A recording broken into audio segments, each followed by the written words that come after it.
今時大反対。あれ70年代最高特撮ヒーロー花盛り。花盛り。花盛り。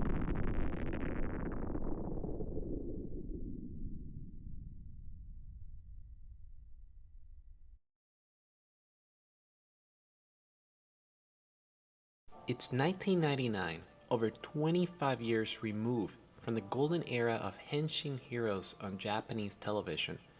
The generation that grew up watching the original Kamen Rider, Kikaider, Baron 1, and Subat are now grown up, but that doesn't mean that they are immune to the power of nostalgia and the familiarity of those heroic characters, stories, and music of their youth. This nostalgia factor is something many production companies try to appeal to as a new way to reconnect with an audience that was primed to revisit the heroic stories they grew up with. And so, during the late 90s, there was a resurgence of the genre that would bring about the reimagining of many classic heroes, like the Heisei Ultra 7 series, which acted as a direct sequel to the original show, the return of Kamen Rider with the Kuga TV series, and even Robocon, which returned to television in 1999's Moero Robocon. This resurgence also led to a new branch of the tokusatsu genre, one that would take a more realistic and grown-up approach to its stories and characters. It would take familiar concepts from the 70s and mash them up against this new interpretation to create something familiar and more accessible for grown-up fans. One of these series was Voicelugger, a 12-episode TV series produced in 1999 and broadcast on TV Tokyo. Voicelugger was a more contemporary take on the concept of heroes who fight for justice that would try to appeal to fans of the 70s era shows by weaving in many references to those stories and infusing it with the visual and audio stylings of those programs. Initially concepted as a parody of the tokusatsu genre, it eventually evolved into more serious drama when Shotaro Ishinomori expressing interest in the story and helping with the production. Ishinomori was particularly interested in the idea of heroes who fight for justice using their voices. However, he passed away before being able to implement his full vision for Voicelugger, which led to other members of his team taking over to bring about his ideas.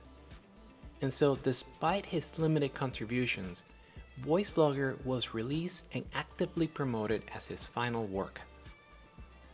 Voicelugger opens the story on an alien planet where Emperor Genba, the ruler of the Muon Empire, is trying to resurrect the Devil Beast Hades by using the power of the 4 Voice Stones, which reside within the last 4 survivors of Voiceland. Hades has the power to destroy entire universes, and Genba wants to use this in his bid to become the ultimate ruler. However, Voicelugger Gold suddenly appears to rescue the children of Voiceland and to put a stop to Emperor Genba's plans. After successfully carrying out his mission, we are taken to Japan, where we meet Akiko Homura, who is secretly Voicelugger Ruby and the protagonist of the series. She is the one to introduce us to and continually remind us of what lies at the core of the Voicelugger's mission, fighting for love and justice. From here, the story goes through 3 different story arcs. In the first arc, which runs through the first 3 episodes, the Muon Empire sets in motion a plan to take the Voice Stones from the Voiceluggers who they found living on Earth. Their attacks lead to the Voicelugger awakening and coming together to fend off Emperor Genba's ambitions. In the second arc, which encompasses episodes 4 through 8, the Voicelugger begin to rediscover their history and reconnect with their Voiceland caretakers. These episodes are loosely connected and in some ways could almost be looked at as filler material, which is meant to expand on the characters and evolving dynamics between them. In the final arc, which runs through the remaining episodes, the Voicelugger come under terrifying attacks that threaten to pull the team apart, and for some of our heroes, driving them to the point of wanting to give up being a Voicelugger. As the secret history of Voicelugger Gold and the Voicelugger come to the forefront, it will take everything the team has to stop Emperor Gemba from awakening hates and ending all life in the universe. It's been several years since I last watched Voicelugger, so going into it, it was almost like watching it for the first time again. By the time I got to episode 3, I was really struggling to continue watching. Something about the overall execution and the story just wasn't firing off for me. While I enjoyed all the references to Ishinomori's previous works and guest appearances by many well-known tokusatsu hero actors, the story and characters feel bland. And even when everything starts coming together in the last 4 episodes, there are so many details and ideas that fall to the wayside or are forgotten altogether that it takes away from the story's conclusion. For example, in episode 9 we are introduced to Chaos, a mysterious character who shares a secret history with Voicelugger Gold. He is inserted into the story as a mechanism to provide additional backstory details and accelerate certain developments in the storyline.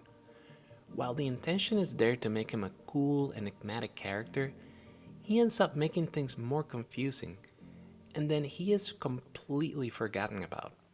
Production-wise, the team behind Voicelugger did a great job with a visibly limited budget.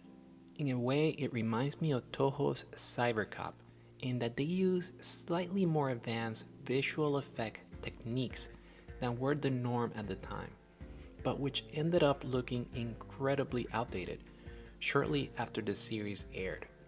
In a way, the visual aesthetic of the effects remind me of PlayStation 1 and 3DO era games. The fight scenes and choreography are limited in scope and complexity, but over the course of the series make up for the lack of spectacle with realistic and at times gory moments that help reinforce that this is a tokusatsu show designed for an adult audience. Then there's the soundtrack, which was scored by legendary composer Shunsuke Kikuchi. Voicelugger's music features all the hallmarks of his style and helps the series have an audio atmosphere reminiscent of that of the 1970s Henshin Hero TV shows it pays homage to. Voicelugger's goal of delivering a more serious, dramatic take of the Henshin Boom era shows, while at the same time paying homage to them, is ambitious, but unfortunately comes up a little bit short.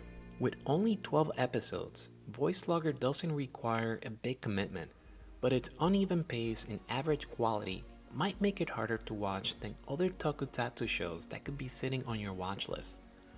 I would recommend Voicelugger mostly as a curiosity of its time and a unique take on the tokusatsu hero concept. But what do you think? Do you like Voicelugger? Let us know in the comments below.